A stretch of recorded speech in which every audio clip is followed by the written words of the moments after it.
Well, Trevor's done some film work, but not much. He's a theatre man.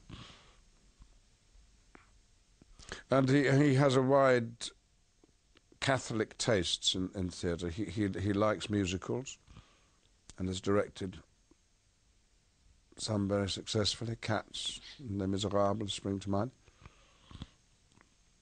But then, as the director of the Royal Shakespeare Company and later the director of the National Theatre of Great Britain in London, he has a very lively interest in the classics, particularly Shakespeare.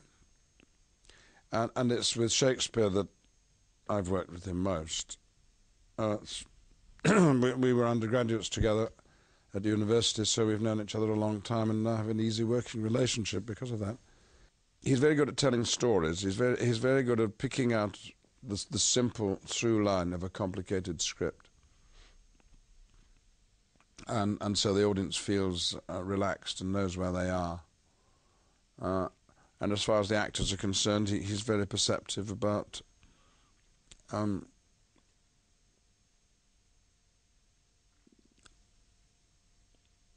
their individual needs and treats each actor rather differently.